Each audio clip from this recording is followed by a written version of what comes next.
Vous êtes attiré par la peinture acrylique et les techniques mixtes? Vous regardez secrètement des vidéos de démonstration en vous disant « moi aussi je pourrais faire ça ». Mais voilà, c'est un univers plein de produits, plein de médiums différents. Par où commencer? Vous vous perdez dans les rayons beaux-arts et vous vous découragez avant même d'avoir franchi cette première étape d'achat de matériel? Ne bougez plus, vous avez trouvé la vidéo pour répondre à vos interrogations. Bonjour et bienvenue dans l'art de créer avec Charlène. Aujourd'hui, je vais partager avec vous le matériel de base pour commencer simplement et sereinement en technique mix et peinture acrylique. Je vous propose de construire ensemble le kit du débutant.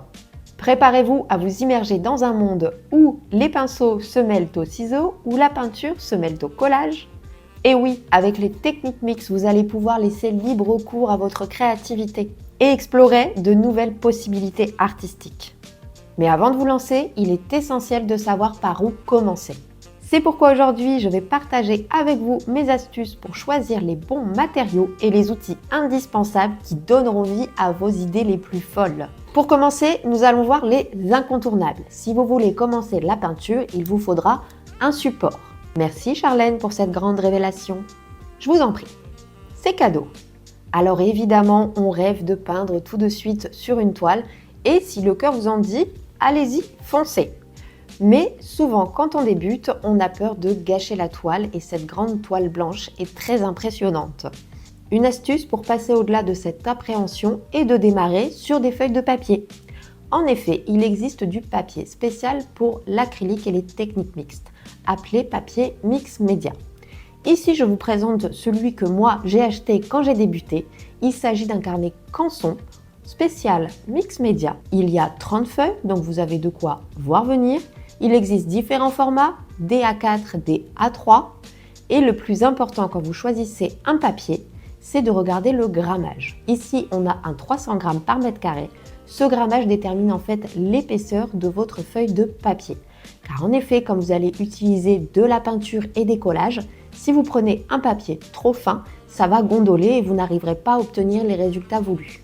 Je me souviens encore quand j'ai reçu ma première commande de Géant des Beaux-Arts, j'avais attendu 23 heures que tout le monde soit couché car je ne voulais pas peindre et mon premier chef-d'œuvre était un paysage avec des arbres. Et j'ai continué mon exploration, j'ai fait des fleurs, j'ai fait des arbres, toutes sortes de choses. Ça permet de se mettre en confiance. Une autre alternative au papier, ce sont des petits cartons entoilés. En effet, ça donne une impression de commencer à travailler sur un support plus solide, donc de s'approcher de la toile. Il en existe différents formats, des petits carrés, d'autres rectangulaires. Ça reste bon marché, vous pouvez en avoir en quantité. Ça vous permettra de continuer vos tests, de vous essayer à l'abstrait, au figuratif, d'essayer des pinceaux, d'essayer des couteaux, sans pour autant avoir la crainte de gâcher une toile. Il existe également, mais je ne les ai pas encore testées, des petites planches de médium prêtes à peindre. Ça vous permet là aussi de continuer votre exploration des couleurs et des textures. Et enfin, quand vous aurez gagné en confiance grâce à ces supports, il sera temps de passer sur la toile. Au niveau des toiles, je vous déconseille d'acheter des toiles bas de gamme, par exemple de chez Action. Ce sont des toiles qui vont absorber la peinture, vous n'arriverez pas à obtenir ce que vous voulez. Il existe une entrée de gamme au Géant des Beaux-Arts, la gamme Gerstaken, les basiques, qui restent abordables. De plus, ils font pas mal de promotions régulièrement sur des lots de 6. Il existe toutes sortes de formats, du plus petit au grand au très grand.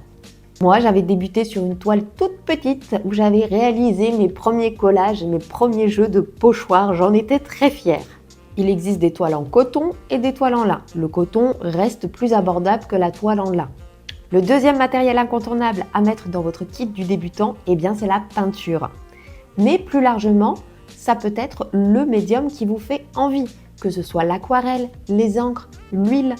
Ici, moi, je vais vous parler de mon expérience personnelle, donc de la peinture acrylique. Il faut savoir qu'il existe des peintures d'études dites fines et des peintures de professionnels dites extra fines. Vous pouvez commencer par une peinture d'études. Moi, j'avais débuté avec la gamme Amsterdam.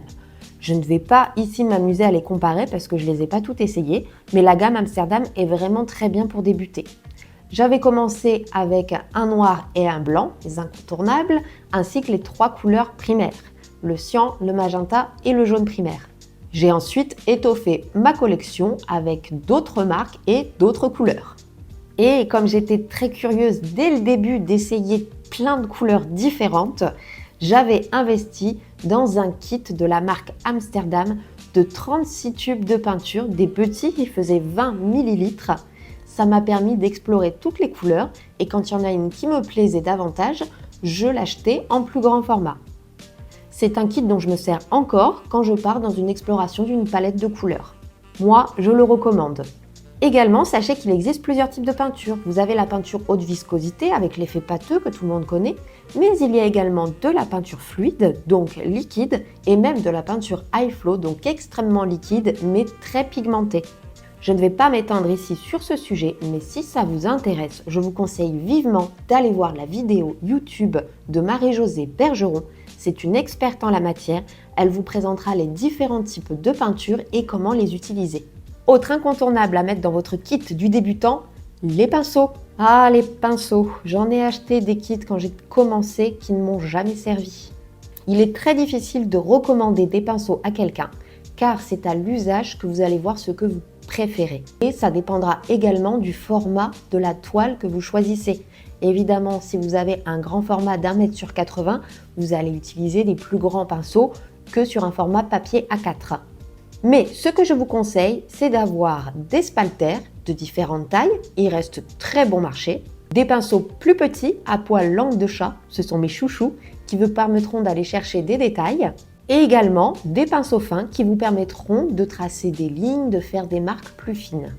Si vous démarrez avec ça, vous aurez un bon échantillon et vous pourrez vous rendre compte de ce que vous préférez.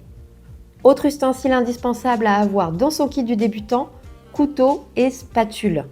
En effet, le couteau vous permettra de faire vos mélanges de peinture, mais également d'obtenir des effets de texture sur vos projets et vous pourrez aussi créer de l'empattement et des lignes. La spatule vous permettra également d'obtenir de beaux effets de texture, de tracer des lignes et également de réaliser vos collages.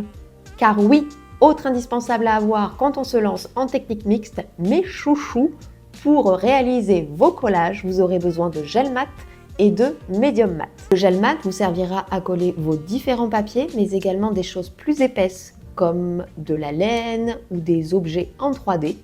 Le médium mat sera à utiliser pour des papiers plus fins, type papier de soie ou même serviette de table. Et oui, quand on se lance en technique mixte, c'est un jeu d'investigation de trouver différents papiers. Vous pouvez les prendre dans un magazine, prendre différents retels de papier, également imprimer des images qui vous inspirent sur Internet. Attention aux images libres de droit, mais également vous servir de papier de soie, de serviette de table, vous n'êtes limité que par votre créativité. Nous pouvons également ajouter dans notre kit de départ quelques crayons, 2 crayons Posca par exemple, un blanc et un noir, des crayons plus fins, moi j'avais acheté un lot de 4 Faber-Castell, ayez un crayon de papier, je vous conseille un crayon gras, 8B, 12B ou 14B comme ici, et quelques crayons aquarellables. Vous pouvez les acheter à l'unité, donc allez vers les couleurs qui vous font plaisir. Et ensuite, si ça vous plaît et que si c'est un médium que vous utilisez régulièrement, vous pourrez investir dans une boîte de 12, de 24 ou de 76 en fonction de votre budget. Et pour finir, nous pouvons ajouter à notre kit de démarrage les pochoirs. Je ne peux m'empêcher de vous en parler car moi j'adore jouer avec les pochoirs en technique mixte. Vous en avez des grands formats mais aussi des mini formats. Vous avez toutes sortes de thèmes, type les fleurs, les feuillages, les formes géométriques. De toute façon, je vous mettrai tous les liens des produits dont je parle dans la description. Et voilà, notre kit de départ est déjà bien rempli. N'hésitez pas à ajouter régulièrement un médium qui vous tente ou une couleur qui vous fait envie.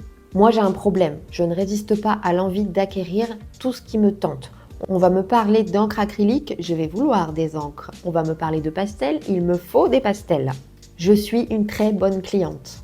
Avant de vous quitter, je dois vous parler du dernier ustensile que vous pouvez mettre dans votre kit du débutant. Il n'est pas palpable, il s'agit des apprentissages. Et oui, n'hésitez pas à vous inscrire à des formations, à des événements en ligne pour vous aider dans les premiers pas. Et oui, il y a des choses à savoir. Aller dans l'exploration, oui, dans un premier temps, c'est très bien, mais vous aurez ensuite envie d'obtenir des résultats. Et donc, vous devez étoffer votre boîte à outils d'apprentissage. Et je ne parle pas de matériel, mais bien de technique. Il y a tellement de choses à découvrir. Le monde des couleurs et la maîtrise du cercle chromatique, les règles de composition avec la règle des tiers par exemple, et tellement d'autres techniques pures à l'acrylique, comme faire de beaux dégradés ou réaliser des glacis. Mais démarrez, lancez-vous et vous verrez qu'en pratiquant, vous aurez envie d'apprendre, vous aurez envie d'obtenir des résultats. Pour moi, le plus pédagogue des artistes présents sur Internet est Anthony Chambaud. Il partage depuis des années tellement et tellement de techniques. Si vous avez besoin des apprentissages de base, allez voir sa chaîne. Et avant de vous laisser, je dois vous dire que je sais, c'est pas facile de passer le cap et d'acheter son premier matériel. Car au final, on ne sait pas si ça va nous plaire. Franchement, un jour, je rêverais d'ouvrir un espace destiné aux personnes passionnées qui aimeraient débuter et leur mettre à disposition tous les médiums possibles pour qu'ils puissent tester avant d'investir dans celui qui leur plaît vraiment. Imaginez un atelier avec des toiles blanches partout, avec de l'aquarelle, de l'huile, de l'acrylique, des encres, des pastels secs, des pastels gras, des crayons, des feutres, des fusains. Tout ça à disposition avec le droit d'essayer tous les médiums possibles pendant 1 heure, 2 heures, une demi-journée, toute une journée, accompagné de quelqu'un qui vous guide et qui vous présente un peu tout ce matériel. Franchement, ce serait top.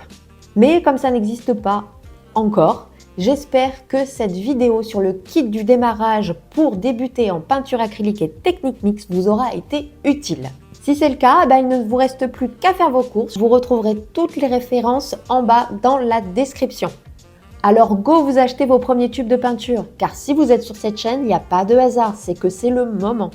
Nous, on se dit à la semaine prochaine et d'ici là, n'hésitez pas à aller voir cette vidéo où je vous propose des astuces pour réussir à vous organiser et mettre de la créativité dans votre quotidien. D'ici là, n'oubliez pas de pratiquer l'art de créer.